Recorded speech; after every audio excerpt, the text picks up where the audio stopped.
What's this? Oh, Michael's scared to ask out Sally. No, I'm not. Oh, this is priceless. He's already been heard.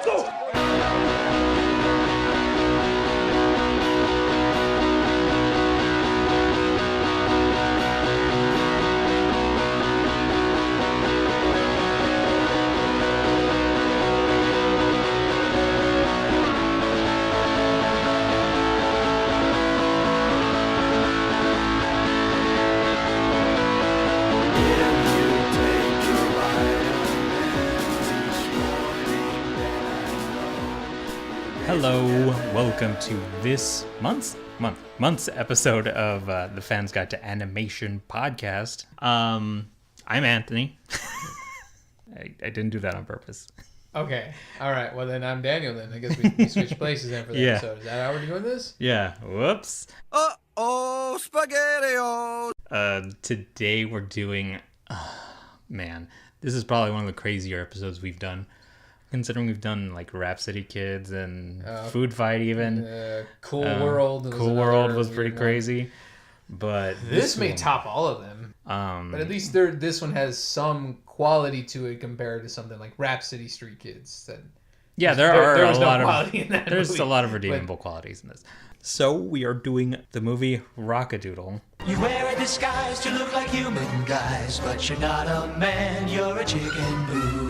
Which is a Don Bluth movie. Don Bluth, if you don't know or aren't into animation things, he's a pretty big deal. At one time, he was the only guy to make a company that rivaled Disney, or the first one to do that. Before there was DreamWorks, before there was Illumination, or all of the other people that came little up. Random companies over before the Pixar years, even. Yeah, he was one of the first to actually give any form of competition for, besides this film that quality-wise, I guess. Quality-wise, yeah. Like, if you don't know of his films, like anything from, at least from the 80s, you have movies like All Dogs Go to Heaven, Secret of Nim, just Land to name Before a couple. Time, The Land Before that movie. American Tail. That movie made me cry. Oh my God. Are you crying? There's no crying in baseball! This guy clearly made an impact in a very big way for animation, and up until some point he stopped doing good things. He kind of just well, they still did some he did Anastasia was pretty good, and that was one of the that was like his second comeback. to last movie. Yeah, that was like kind of a comeback for him. So yeah, that was still pretty late. So he can make good movies. It's just sometimes, I don't know, miss the mark, maybe a little too ambitious sometimes. But the qualities of the movies are always great. Yeah, there's never a badly, there's not like a, in terms of animation quality, because that's we're an animation podcast, we kind of have to look at that. When we look at the animation quality of this movie, it is like top notch still. It's very vibrant when it needs to be. It's very dark when it needs to be. Even the voice work for his weird dialogue that these characters have to say half the time. But even the voice work is done by some top-notch talent. So the movie came out in 1991. It was directed by Don Bluth and Gary Goldman. Gary Goldman is actually Don Bluth's partner. He actually co-directed a lot of those movies with him. Right. So it's kind of like a Stan Lee, Jack Kirby kind of situation where Don Bluth just gets a lot of the credit. Exactly. Even though he's like doing it with somebody else a lot of the time. Apparently they met when they were working for Disney in the 70s. And he's one of the guys who left with Don to form the company, and they still work together to this day. They're apparently still making a Dragon Slayer movie right now, which will come out at some point. We don't know when. It's been a while that they've been working on it, but I guess they have a small team, so, I'm sure it'll be good. Now, let me read you the synopsis of the movie when I clicked on it to watch on the website. When an owl who hates bright light makes a singing rooster leave the farm, a human boy becomes a cat to help the animals find a way to raise the sun. What you've just said is one of the most insanely idiotic things I have ever heard. Yeah, so the movie starts out with space. It starts in space, right? Not the blue sky. No, in actual space. Like there's a painting of a galaxy and all of that, and there's a narrator talking over it, and it's Okay, Just- sure. So yeah, it does one of those things where it like It did look pans pretty, over. though. Yeah, no, it was great. It does pan over to the earth, and then it zooms in on the earth, and then it zooms in on the farm, and then it gets right into it. Cock-a-doo, what a day.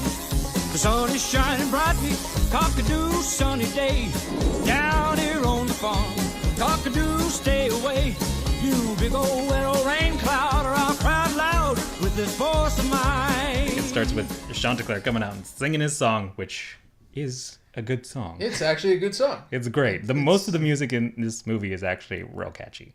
But yeah, it's a banger, that first song. Like, I could listen to that song every day. But yeah, Chanticleer is, I don't want to say he's the main character, but he's the main focus of the movie. A lot of everything happens because of him.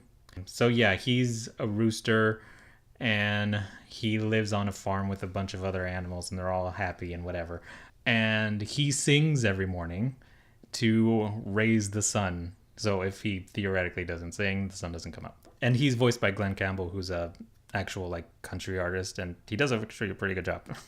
Like halfway through the song, the narrator starts narrating over it, and it's like, I'm trying to, like, while the song is still playing in the background and while the action's happening, it's like, stop! I just want to, like, hear the song. This was our rooster, Chanticleer. And though it was true that he liked to horse around some, fact was, that boy could sing. And also, like, during the song, I just noticed the chickens had boobs. I noticed that as well. I was very, I didn't notice it much as a kid. Yeah, no, it's one real of those noticeable things. It's now. real noticeable now, even not just the beginning scene, just kind of throughout the movie. Mm-hmm. If they happen to be female chickens, or just female in general, like They whatever, kinda, yeah, they they have boobs. cleavage. Yep.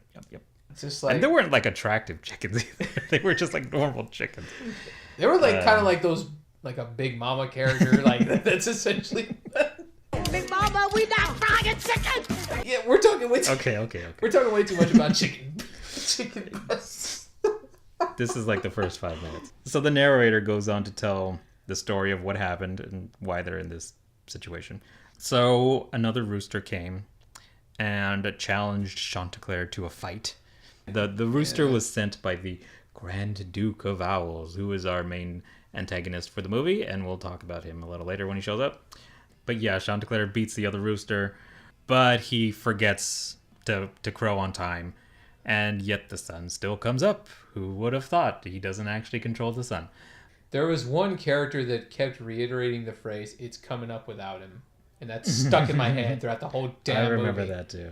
Look, it's coming up without him. But it was such a shock and such an emphasized moment that everyone was just like, he's a phony. You're a phony. Hey, everybody. This guy's a great big phony. Okay, it's great. He made y'all happy singing his song every morning and just kind of going about your day. Like, why are they so angry? Like, it doesn't really make a whole lot of sense. I understand that there was maybe just confused. so much anger. Like, it's just like they threw the poor guy out. Yeah. Like, I'm like, what? He got real depressed and he just left. And then he never came back. The Grand Duke's evil plan had worked. He had turned us against our very best friend. And without a reason to crow, poor Chanticleer left the farm to look for work in the city. Yeah, after that twist, this is actually a story that a mom is reading to a kid in bed. This is some early meta humor shit right here. Yeah, this is very like Princess Bride. There's even like actual photos of them in the book too, like of the Duke and Chanticleer in the book that the mom is reading. No, it's like it's establishing that this is a book. Yes, this is a book, which it throws that whole plot out real fast. Yeah. And we'll get to that in a minute. Yeah. Like, so the kid's name's Edmund, and he's not a very good actor. At least live actiony. You will grow to just tolerate him. Yes. In live action, he is not very good. He's a little better in voice acting. Which is kind of funny. Oh, Chanticleer. What? If he doesn't come back and crow, the sun won't ever shine again. And the rain will keep coming down. And the water will get higher and higher. Till we all drown. Lighten up, Francis. This is all going on while there's like a real bad storm happening. and there's like flooding happening. They're on a farm. I guess the mom's trying to calm him down or something. Edmund gets the idea that Chanticleer needs to raise the sun so that way the rain goes away and then it can stop flooding. Which also doesn't make a lot of sense because I'm pretty sure it was nighttime. I'm trying to get logic here, but there's seriously none Yeah, it was definitely nighttime. It was definitely nighttime. I know we were talking about this before we recorded, but seriously, if I were in that position, this kid's probably like 8 years old, and if I were in that situation of like, I don't know, my parents being in peril or something, I would think twice before yelling out a random character like Batman. Like, it just doesn't make any sense. Like, why would this kid think that's gonna work?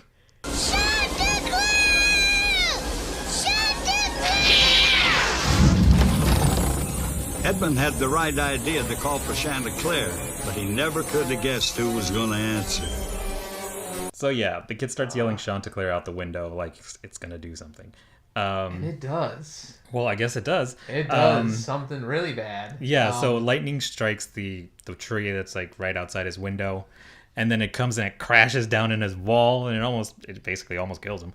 But there's like magic happening also, and the Duke from the story, the giant owl, he starts walking down the tree, and he's animated while the rest of the scene is still live action. The story has somehow become real life without even a segue. It just kind of happens. Like, is the book like historical document? You know what made more sense is The Page Master, another movie similar to this, where the damn books literally came out from, like, the characters from books came out of the books themselves. And there was an animated Macaulay Culkin, there was a live action Macaulay Culkin. Exactly. But this takes a very bizarre turn in a sense. There's no explanation here.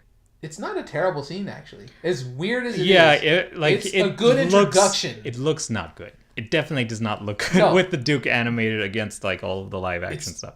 Yeah, but it's still a good introduction for his character. Anything with the Duke in it is great. Is great.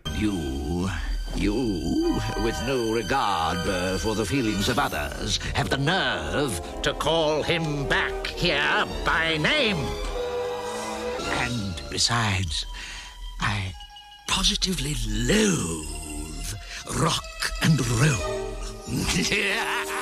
The Duke is a giant owl wearing a cloak, and apparently, like Dracula. Yeah, like Dracula. He's magic. He's like a magician, I guess. Well, the magic comes out of his mouth. The magic comes out of his mouth. Why? I don't know.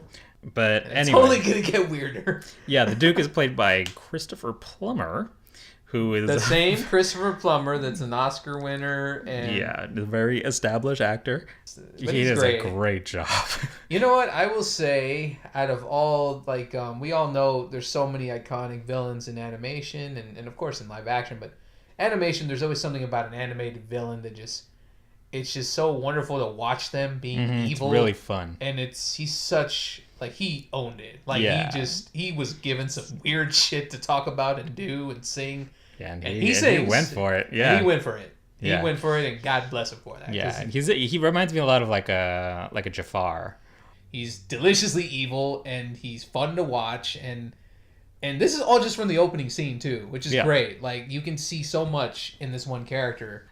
So yeah, the Duke, he does, like we said, he doesn't like Edmund calling out for Chanticleer because he doesn't want the sun to come out because owls like the dark. Even though it's night. Yeah. Doesn't make much sense on that one, but anyway. But anyway, so he turns Edmund into a cat, an animated cat, through magic. There was magic. Fairy mouth spit stuff. And he's going to eat him. So when he's about to eat Edmund, Patou, God bless you, the dog, he comes in and he bites the Duke to save Edmund. Patou, bless you, is voiced by Phil Harris, who was also the voice of Baloo. Look for the bare necessities, the simple bare necessities. But yeah, he does a great job too. Obviously. And he's also the narrator. Yeah, he's also the narrator. Kind of confusing in that sense too, where it goes back and forth. Yeah. So Patou is like a barnyard dog, but he also wears pants. But anyway, Edmund grabs a flashlight. I like this part of the movie. Like when they do this, he has a flashlight and he shines it on the Duke, and he gets like falcon punched into like the next county. I like that That's part. kind of a fun weakness Yeah, or it's something. fun. It's entertaining to just kind of see them just get blown away for a second. It's funny. Mm-hmm. Okay, so after that, some of the other barnyard animals, they start coming in. And these are all still the characters from the book. And from the initial opening scene. Yeah, and that's never really established, that Edmund recognizes these characters from the book, even though he literally just read it. But anyway, so you got Peepers the mouse. She's like a smart mouse with glasses. According to my calculations, this can't possibly be the city. And then you have Snipes the magpie. I hate Snipes. Yeah. I hate Snipes. Wowie, wow, wow, wow, wow. Are we close? Are we near the city? Us magpies are just made for the city. But man, he's annoying, and he also doesn't do anything in the movie. He's just there to get in the way. But anyway, there's a bunch of other animals, barnyard animals, that they come into. They're smaller animals that they don't really get a whole lot to do. They're just kind of around. And so, yeah, they make plans to go to the city, because that's where Chanticleer left to go get him, bring him back, so that way he can crow, bring up the sun, and get rid of the owls. Because as of right now, at this point in the movie, I'm assuming they're just living in eternal darkness. Yeah. They don't really explain for how long this has been going on for. Not to mention the kid's story himself. You know, the storm happening on his family's farm and home. Yeah, it's implied that's just kind of blurred together. Owls. Yeah. It just blurred together now. Now the farm that he lived on happened to be the farm of the characters from the story, and now the kid is like, yeah, let's find Chanticleer. Yeah, let's go, and I'll go with you guys. Even though he should probably be looking for his family, right? His family did. Yeah, if you look at the logic, flooding. The flooding was up to like the second story of the house. So if they're not around, they're dead. But yeah, he's like, nope, let's go get Chanticleer, and let's not talk about my family again until the end of the movie. So yay! Yeah, priorities. So it cuts to the owl's lair, which is like a spiky mountain thing. It's very evil looking. But yeah, in there the Duke is playing the organ, which is the most evil of instruments. And the organ, he's playing it pretty damn well, man. Oh yeah, he's good. But the organ is what's making the rain clouds, which is changing the weather. So yeah, they have this great little song, and any song that they sing together is just kind of fun. Yeah, it's real fun. It's a fun villain. Like they're very song. choreographed, and it's great. We hate the sun, that much we know. Hey! We hate the moon, so we'll never let him grow. Never let him We hate the sun, from head to toe. From head to toe. We hate the moon, so we'll never let him grow. Never let him grow. But his main little henchman is an owl called Hunch, and it is his nephew. Uncle Juki! Uncle Juki! I wish you wouldn't do that. Hunch, I told you never to call me that. Yes, sir. No, sir. Sir. Other than the Duke, he's probably my favorite character. this kid's going places. Yeah, I love Hunch so much. He's like an ugly little, sickly looking owl. Just a tiny little owl. Yeah. He's the runt of the group, I guess. I guess he's a runt. But the Duke hates him. Mainly because he picks on him a lot. But he's real dumb. And because he is. Because he is. He's really dumb. Another, one of the things about this little character, even as a kid and then looking at it now as an adult, I laughed a lot with his character, and I probably shouldn't have, because it's so dumb. He's voiced by Charles Nelson Riley, so if you don't know who that is, he was a comedian and more popular in the 70s, and he has a very distinct personality. I remember watching Match Game on the Game Show Network, old reruns of Match Game, and he was on there a lot. It doesn't surprise me that this character is very much a lot of him. So they did something right with his character, because anything he does is just okay, that's gold. That's just anyway, Hunch has a lot of character, and I like him. So Edmund and the rest of the gang, Patu, and Peepers and Snipes, they're all in a chest, which is a makeshift boat, and because it's flooded, so they're sailing to the city, I guess, somehow. I don't know all that land how they just plan on doing somehow- that. But yeah, Hunch and the rest of the owls, they attack them, and this is when they get sucked into a pipe, inadequate pipe. Adequate pipe. I got so confused as a kid with that. I didn't understand this as a kid either. Me neither. I didn't know what that word meant, but it'll come back a little bit later. So yeah, the adequate pipe, it leads to the sewer, which leads into the city. So that's how they get to the city.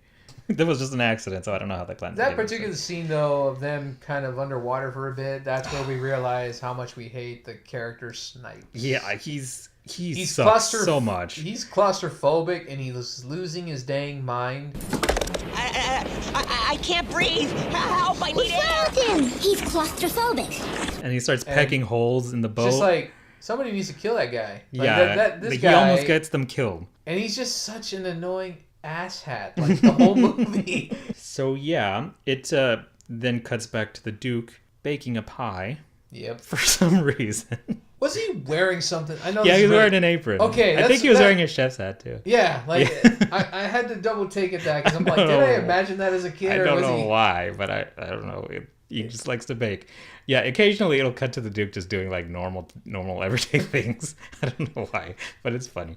So yeah, it cuts to him and Hunch is coming in. Yeah, he tells the Duke that he killed the animals and they got sucked into an adequate pipe. But it turns out it was an aqueduct pipe. Well, Uncle, we sucked him into an adequate pipe. What? Oh, that's what it said. Danger, adequate pipe. Dear Hunks, come to Uncle. You imbecile! That's not an adequate pipe. It's an aqueduct pipe! It leads straight into the city! I don't know. I remember that scene so much from when I was a kid. Same, but I never understood it as a kid. I'm like, wait, so what's the pronunciation of that? It's only confusing me more. Yeah, I didn't know what adequate or what aqueduct. Yeah. I was as really a kid, confused. that joke flew right over our heads. Yeah. I still don't think I know. So the Duke tells Hunch to go find them now, and he gives them little sunglasses because in the city it's so bright. It's very bright, so I don't know why they just didn't all wear sunglasses all the time. That was the thing I was going to mention. Is just like he had sunglasses just in his bird pocket. Bird pocket. He just kind of flipped them out from somewhere. I don't know where on his person, but yeah, he could. If they all just wore sunglasses the whole time, they would have cool. Yeah, like, they would have. They'd won. Fine. They would have eaten the animals a long time ago. So yeah, it cuts back to the animals who have gone to the city already, and they're looking for Chanticleer, and the city is like populated by other animals, but they're like human-sized animals, and they have like human proportioned bodies and like animal heads. It's really bizarre choice. So they're clearly like this is clearly in a universe where everybody is animals. So it's weird that before there were people. So you would assume that the people were the only people in this universe and everybody else is talking animals. Except for that one cow. So anyway, so they're looking for Chanticleer and they come upon this this nightclub that has a giant sign, like a giant neon Chanticleer sign. This whole place kind of looks like Vegas. Oh yeah, it's very Vegas-y. So yeah, there's a big sign. And now he's called the King because Chanticleer is basically Elvis. And the actual, country rock music. Which is actually really good. Yeah, it's actually not. Again, the movie keeps going with great music. It's not bad. Yeah, at Glenn all. Campbell does a very good job in voice acting, not bad, but in the singing department, he's pretty good. Chanticleer had become a star. I wanna rock till the day is through. I wanna rock-a-doodle through the night. I wanna rock till the morning light. Well, it is right. So yeah, they're at the nightclub, and this is where we meet Goldie, who is a pheasant, and she's like jealous of Chanticleer because I guess when he came, he took her spot because she can also sing at the nightclub or whatever, something like that. They're not very specific about why she's angry. Oh, Goldie, would you not bother me with this right now? You gotta go on in 2 minutes. But I'm too good for the chorus. What's he got that I ain't got? Voice! So their manager is a guy named Pinky. He's a fox, but he's big and fat, and he's a fox, and he's sneaky, and you're not supposed to trust him. After they have like a little thing, it cuts back to the farm for a second, and I wouldn't be mentioning this because it's not all that important, but this has my favorite song in the whole movie, the Battery song. Yep. The Battery it's song. So good. I don't know why, but it's so catchy, and it's only like 20 seconds long, maybe. Twiddly-dee, twiddly-dee, they're running out. They're running out. They're running out of batteries. No batteries. After that, it cuts to Pinky, the manager guy. He gets a call from the Duke, and it turns out, oh, surprise, surprise, he's working for the Duke. And on the other line, the Duke's like sewing. That's right. And he has a little frog like on his, like, it's like helping him sew, and it's really great because he has his Just little all glasses, these and he's like a little grandma. moments. It's- So Pinky convinces Goldie to like seduce Chanticleer, and she does, and Chanticleer falls in love with her, and she falls in love with Chanticleer. Yeah, so they're in love now, and they actually have this kind of nice song. But again, the goddamn narrator is narrating over it. I was just gonna say that.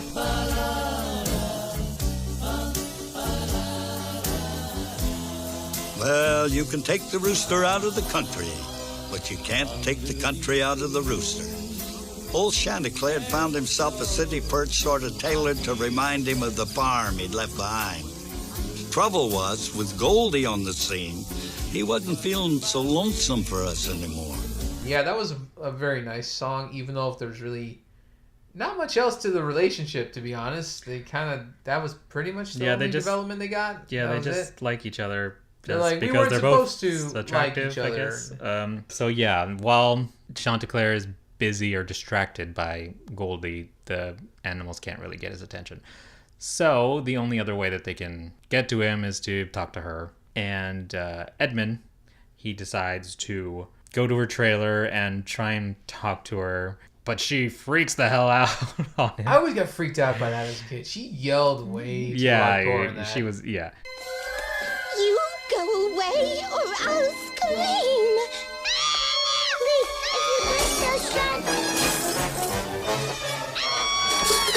Pinky and his frog guards. Those guys are weird.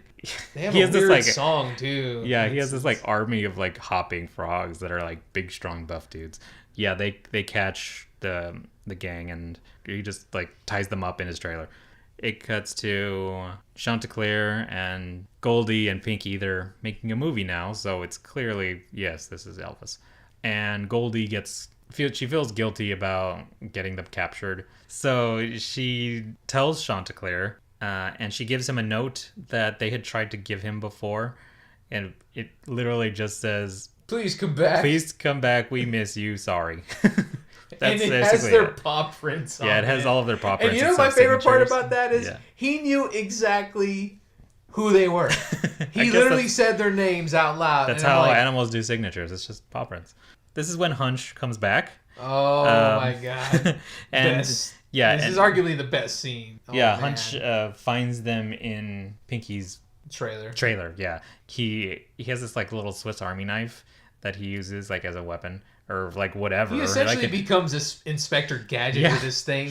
But yeah, he has this funny little song that he sings while he's like opening up the top of it like a can. I don't know what it's supposed to be. I don't know why he sings it, but it's really funny. They probably recorded that actor in like improving or something. That had to have been an improv thing. Like, there was no way in hell they could have wrote that. I will always think of you. Oh, Ma, I miss your apple pie. Ma, I miss your stew. But most of all, Ma, I miss you. But anyway, Hunch breaks in, and through a calamity of events, gets himself injured, and he lets the gang loose from the ropes and stuff. By that point, they escaped. So yeah, they escape. And then Chanticleer and Goldie, they meet up with the gang, and then they use Pinky's car, and they have this like car chase scene. They use CGI a little bit in this movie, and it's surprisingly still pretty good.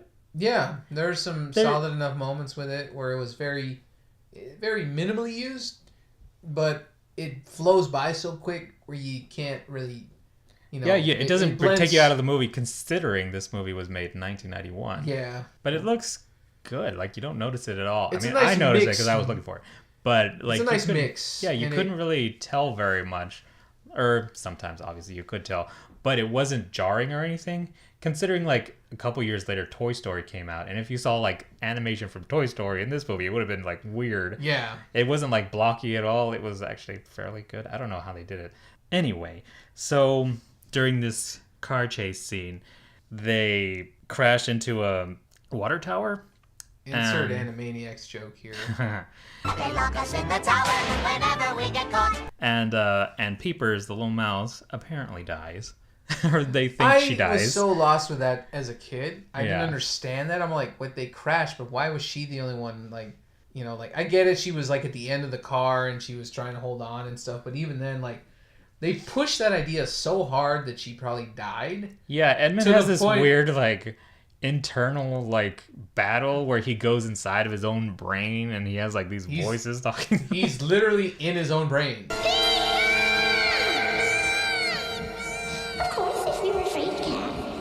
Afraid cat. I'm not afraid of anything. Hey, lay off some of this. Scared cat. Scared cat. Scared cat. He has like a crisis for a brief second. Like, yeah, I didn't. Like, kid, you need help. Sounds like you have mental problems, man. Yeah, you got mental problems, man. Yeah, it really does. Man. It does seem a little out of place, but it's so quick that you don't really care. Anyway, so they climb up to the top of the water tower, and the water tower starts falling, so they're gonna fall off of it.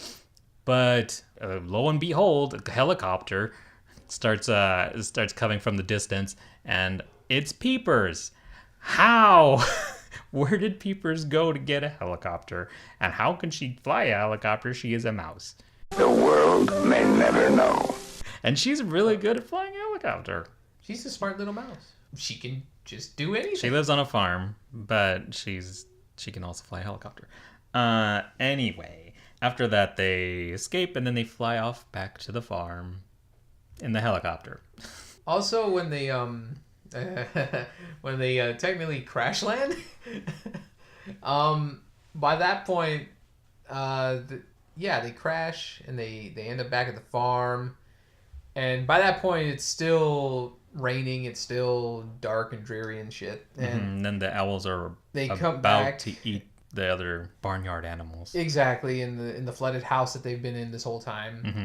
And they blow them away for a minute, and then they're just like, hey, everybody, we got Chanticleer back, and everything happens with that, and it's just like, okay, yeah, now he just needs to crow, right? That's what everybody kept telling Chanticleer the whole time, after he was knocked out for like a good 10 minutes of the movie. He has a concussion because they smacked him in the head, and he got in the way of, so he got hit with a frying pan. In the past 10-15 minutes, he's just been like laying around. And when they finally wake him up, he can't crow, and they're like, what? And we're all like, what? And I'm like, what? And there's not a whole lot, I get it. You have a concussion, probably. I get it. But I think it's like a thing where he doesn't have enough self-confidence or whatever. But yeah, Edmund, because the Duke is there, and he's like, Cock-a-doodle-doo. Stop it! Shuffy! Whoa! Shut up, you. Come on, you guys! Show him we believe! I told you to be quiet! Chanticleer! So Edmund stands up to the Duke, and then the Duke uses his magic, and he chokes Edmund to death. This shit got dark real fast. Yeah, it got dark. He's using his little mouth dust again for this. His mouth magic. For one, he also has eviler eyes at this. Yeah, when he does his magic, he has like cat eyes. Yeah, it's really like, well, that's probably closer to what actual owl eyes probably look like anyway. But like, that's where it's just like, okay, Don Bluth has been known to have some darker moments in animation before this, so I'm just like, that came out of nowhere. Yeah. But again, I don't hate it. It was just like, it's like it's very creepy. Yeah, and it makes the Duke more intimidating because he's willing to kill a kid. Shut up! You're all gonna die. Street smarts. So after that, Petu Gesundheit starts saying under his breath, Chanticleer. And then everybody starts chanting, Chanticleer, Chanticleer. Chanticleer, Chanticleer. No, look here. Quiet. Chanticleer. Chanticleer. Chanticleer. I'm assuming they think it's gonna help him, but it doesn't. And the Duke, he gets real big, and the biggest he ever got. His eyes turn into like the evil version of his eyes, and then he shoots like a ton of magic out of his mouth into the sky, and then he starts spinning real fast, and then he turns into a tornado, which is actually kind of cool. I know it sounds ridiculous, but it's actually kind of cool. Because all of the best villains turn into giant things, right? Yep. Ursula did, so did Jafar. And, it's kind of sad, because you see all of the animals, like, running for their lives, and they're all getting, like, picked up by the tornado, and, like, they're flying everywhere, and then Chanticleer is, like, drowning, and he's underwater. And somehow, this is another part where I'm just like, wait.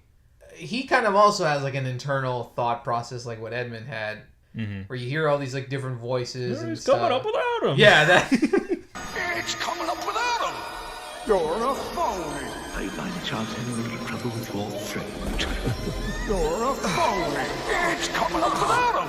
But they're not even inspirational ones or anything. Like, it's just random bits from the movie. And then that's what makes him, like, he kind of winks at the camera almost, and then he just blows out. All of a sudden, I don't know exactly what the moment was. Like, what was the point of, like, yeah, I can do this again? Like, there's nothing. Yeah, there's no, It just happens. Yeah, there's... He hears voices in his head, and then he, boom, bolts. Doesn't have a ton of character development. But, so he gets the courage, I guess. And then he's like imbued with the powers of the sun, and he shoots out of the water like a lightning bolt, and then he starts flying around, crowing.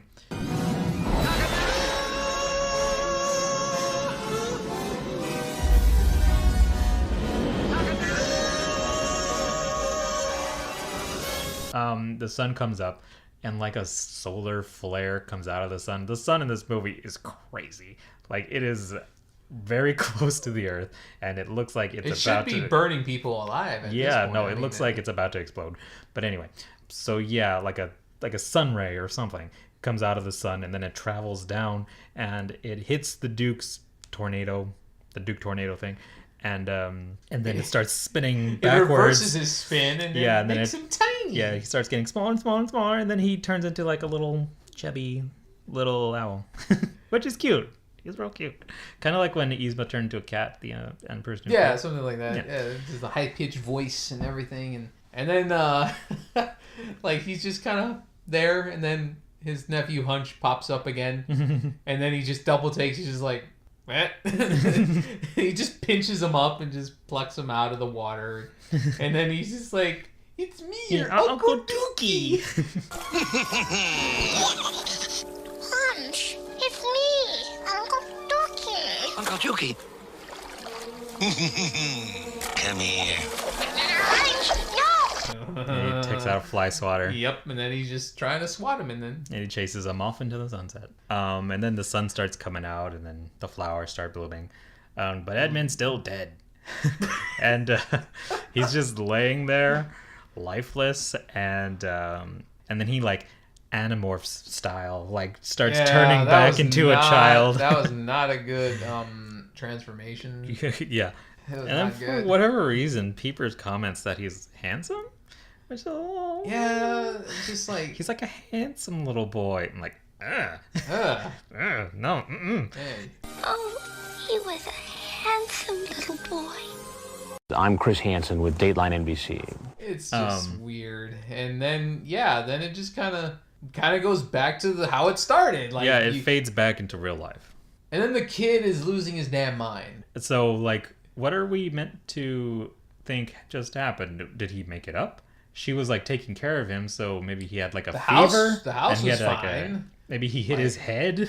He imagined. We're not given an explanation. I'm just assuming the kid. That tree was fine, by the way, afterwards. Yeah, so exactly. The lightning didn't even hit the tree. So the kid must have been imagining the whole thing. Maybe he just went to sleep right after she left.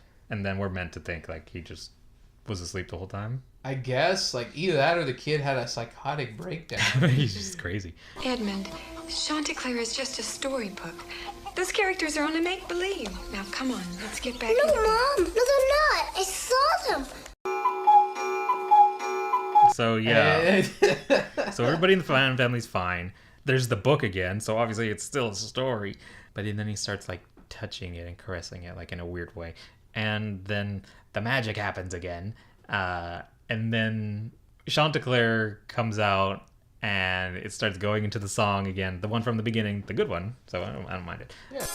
Cock-a-doodle-doo-doo-doo-doo-doo. Hey, Edmund! Woo-wee!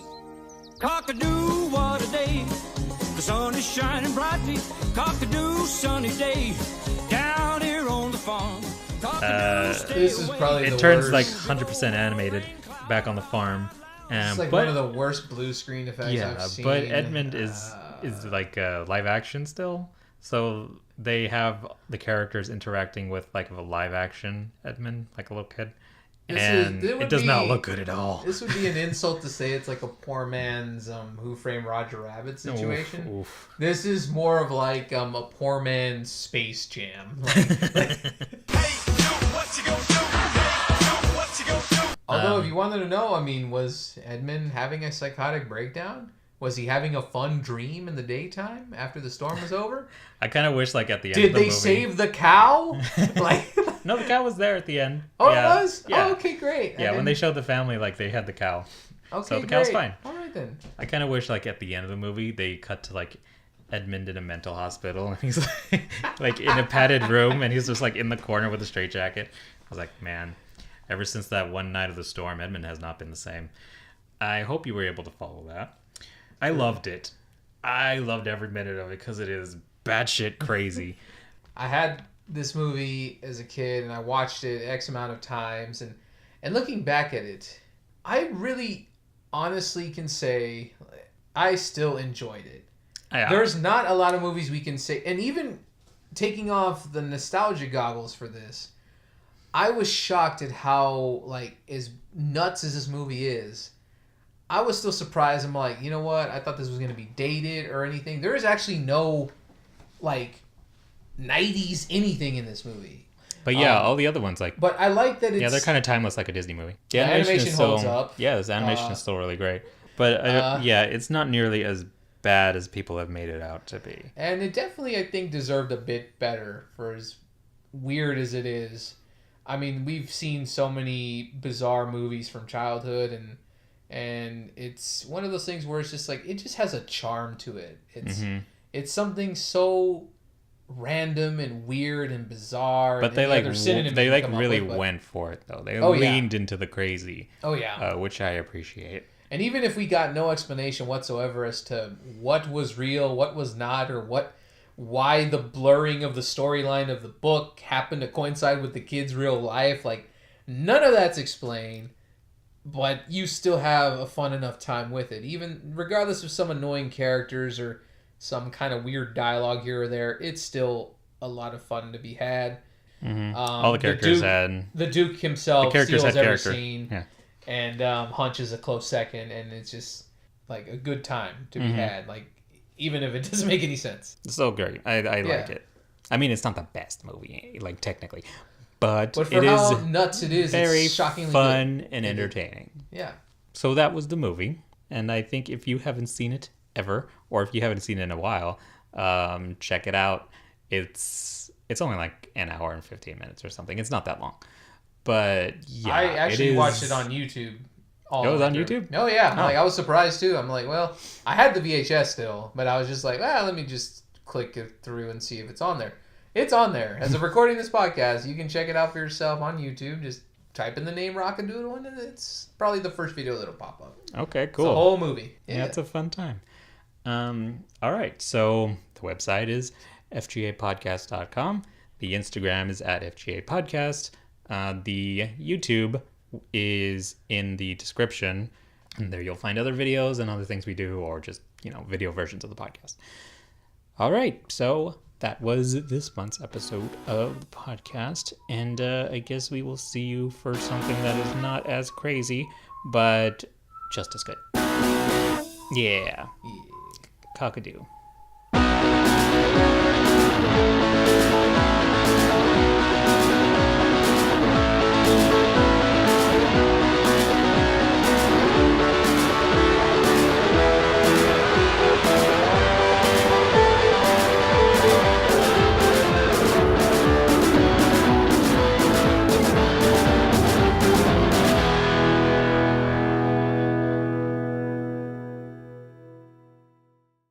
Look, it's coming up without him.